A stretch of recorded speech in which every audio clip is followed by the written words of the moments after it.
Olá, oitavos anos, tudo bem com vocês?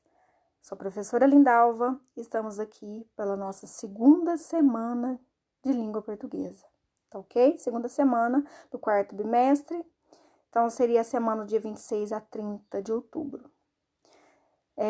Vamos dar continuidade ao nosso livro didático, hoje nós vamos ver gramática e vamos falar de vozes verbais, que seria a voz ativa, passiva, reflexiva, que está lá na página 160 e 161. Logo após as atividades da página 162 e 163. Bom, meninos, aqui vou começar com a voz ativa, tá? Por quê? Porque eu acho ela mais fácil de todas, tá bom? Ela é mais simples. Aí temos os exemplos que falam: William Shakespeare escreveu a peça Sonho de uma Noite de Verão. Quem escreveu a peça Sonho de uma Noite de Verão? William Shakespeare. Então, William Shakespeare seria o nosso sujeito. Então, quando eu falo que ele escreveu, é como se ele estivesse agindo na oração. O sujeito, ele age, ele pratica a ação, certo? Com isso, voz ativa. Na voz passiva, o sujeito, ele sofre a ação. Então, eu vou inverter essa frase aqui, tá? E vou colocar assim, ó. A peça de uma noite de verão foi escrita por William Shakespeare. Faz a pergunta ao verbo para achar o sujeito. O que foi escrita por William Shakespeare? A peça de uma noite de verão. O sujeito agora inverteu, não é? Então, o que era sujeito aqui na voz ativa, né? O que agia na oração, agora ele já não age aqui na oração. Ele já sofre, né? Então, esse sujeito, o que era sujeito na voz ativa, passou a sofrer, né?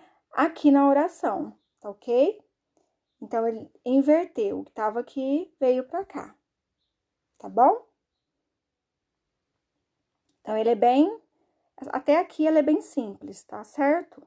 Dentro da voz passiva, nós temos a voz passiva analítica e a voz passiva sintética.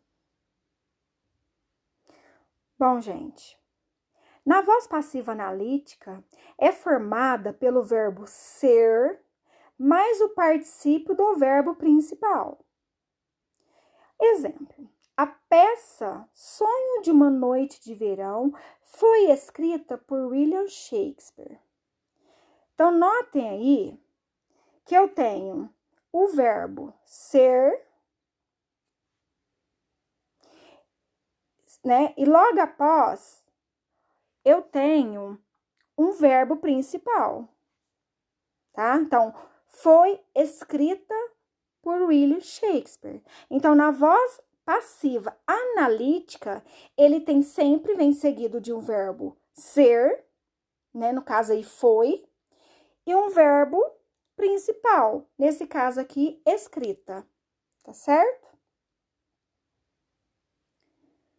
Na voz passiva sindética ou pronominal, é formada por um verbo acompanhado do pronome oblíquo se, que recebe, nesse caso, o nome de partícula apassivadora. Então, a partícula apassivadora vem de voz passiva. Nesse caso aqui, seria sintética, tá? Então, olha o exemplo. Escreveu-se a peça pelo sonho de uma noite de verão. Eu não falei para vocês que ele vem com o verbo seguido do pronome ser, que é nosso partícula apassivadora? Então, quando... Desculpa, gente, pelo barulhinho aqui do meu celular. Vamos dar continuidade. Então, se ele vem com o verbo seguido da partícula passivadora, que é o pronome se, então, está representado pela voz passiva sintética ou pronominal, certo?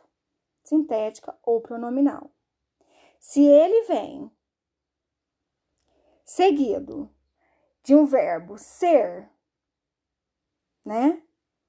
Mais um verbo principal, vai ser a nossa voz passiva analítica, tá ok? Até aqui, tá tudo tranquilo? Na página seguinte, temos a voz reflexiva, tá? A voz reflexiva, o sujeito ele vai agir e ele vai sofrer ao mesmo tempo. Então, tá escrito aqui, ó. Ele embrenhou-se no espinheiro. Então, ele foi lá ele mesmo no espinheiro e ele mesmo embrenhou-se. Vou dar um outro exemplo que fica mais claro. O menino feriu-se com a faca. Alguém feriu esse menino? Não foi ele mesmo, então ele mesmo feriu com a faca. Então, o sujeito, ele mesmo se feriu, tá? Então, não teve alguém que feriu ele. Então, quando é assim, essa voz é reflexiva, certo? E o que seria a voz reflexiva recíproca? Porque tem a voz reflexiva e também pode ser recíproca, tá? Os três uniram-se para moldar essa mentira, essa brincadeira para se deixar magoada. Então, deixa eu dar um outro exemplo para ficar mais claro. Se eu falo assim, ó, as crianças machucaram-se. É uma voz reflexiva, né? Mas, por que é recíproca? Porque é uma coisa mútua, ação mútua. Então, quem que machucou? Será que uma criança machucou a outra? Quando eu falo as crianças machucaram-se, pode ter sido uma que machucou a outra. Então, não foi o menino feriu-se com a faca. Aí eu sei que ele mesmo se feriu. Nesse caso, as crianças machucaram-se. Eu não sei quem que feriu ele. Pode ter sido qualquer uma das crianças. Um machucou o outro, um feriu o outro, um machucou o outro, certo? Se eu falo assim também, ó, Lindalva e os alunos abraçaram-se. Não é uma coisa recíproca, uma coisa mútua? Um abraçou o outro, não foi eu que abracei ele, nem eles me abraçaram, foi nós abraçamos juntos.